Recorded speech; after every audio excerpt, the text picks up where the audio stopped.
השם, אתה חושב שזה אלה שעומדים בממשל עושים משהו, הוא שולט, הוא עושה בהם כמו תיאטרון, הייתם תיאטרון פעם הייתי ילד, ראיתי בפרצות, חשבתי מה אמיתיים, עד שאחר כך הבנתי, מאחורי הקלעים יש מי ששחק שם בחוטים, זה ככה אומר בורא העולם, חז"ל אומרים, לב מלכים ושרים זה ביד השם, מר ביידן, שמר ביידן, מה אחמד, כל השמות המוזרים, כל אלה, זה הכל, זה השם משחק בתיאטרון הזה, זה כל זה לנסותך, לדעת היש השם בקרבך עמיים, לראות איך אתה תגיב, איך אתה תסתכל על התמונה, איך אתה מגיב שאתה רואה טילים, שאתה רואה כטב"מים, איך אתה מגיב, זה המטרה.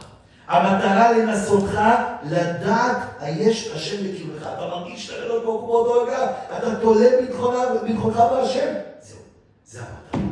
ונזכה בעזרת השם לעמוד בניסיון הזה ולצלוח אותו בגבורה, תחזקו את האנשים סביבכם. כי הכל בועה של דמיון. בסופו של דבר, אם חלילה האישה בבית, הילדים נמצאים בפחד, זה צלקות שאחר כך אפשר להוציא אותם. אתם חייבים לחזק בבית, לחזק באמונה, קשה. מה יש לפחד? מה יש לפחד? הקדוש ברוך הוא שומר הכל, הוא מגן, הוא עושה, מה הכל בית השם יתברך. ואדרבה, אם הוא עושה סימן שאנחנו מתקרבים לגאולה, והוא יגאל אותנו בקרוב, אתם חיזוקים, אמונה. שחלילה אף אחד לא ייפצע בנפש, כי אם אנשים לא מחזיקים באמונה, אז חלילה נאבדים אחר כך בדברים שהכל יעבור, והנה עכשיו, הנה, ואז נשארים עם הכאב הזה הפנימי, וזה צרה צורה.